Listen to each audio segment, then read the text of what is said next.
All right, here's the grinder. Here's how it works. As you can probably guess, you put your beans in here. This is your timer. This is how long you're going to grind for. And over here is your grind size. And they do have it marked for the different types of grind size, you know, starting at French press, the most coarse, all the way over to espresso. It's kind of hard to see that little dot that tells you where you're at. I think what I'm going to do is I'm going to put a little dip of white paint on that so I can see it. I'm older. But all you do is you set it over there. Let me turn this down. No, I didn't need that long. There we go. Come on. 7 seconds. And you push the button. Look, coffee. And that's it. So, and then you take this out.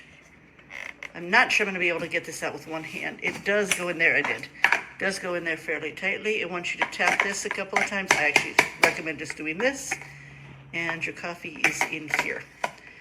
Here's a sample of what it does. So this was the espresso setting. As you can see, it's powder fine. I don't know if you can see that, but you should be able to see. Just about powder fine. And then drip. A little closer to regular salt. And then the French press, the most coarse setting, is definitely almost like sea salt. That is the way it's supposed to be. And as I write in my write-up, it does matter. You don't want to put this in your French press. I mean, you do if you like mud, and you don't want to put that in your espresso. You do if you like water, but you really do want to have the right size grind for whatever type of coffee you're making. So it's a simple, very useful machine, easy to clean, easy to use. I have no complaints. I got this really nice Burr grinder off of Amazon, and I got it because there's some coffees that I don't want adulterated. I know that sounds crazy, but I needed like a separate grinder that I could like put the coffee in and then just grind what I need each day, and this is perfect. Absolutely perfect. You put the lid on, it keeps it fresh. This goes in here.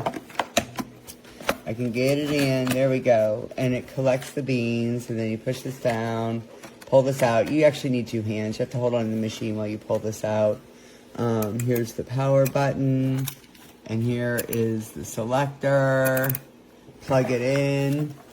Here is another selector for, you know, if you want drip or pour over grounds. Very good settings there. Espresso, there you are. So yeah, I mean, it does pretty much everything you want a good grinder to do. The hopper seems like it comes off and on for easy cleaning. Yeah, very nicely made, perfect. It's going to be excellent for what I need it for. It's got a good capacity. Look at, this is my hand, this is how big it is. And it does, you know, definitely distribute enough to make a good size full pot of coffee. So I'm sold. I like it. This is everything it came with, including the box, and I say go for it.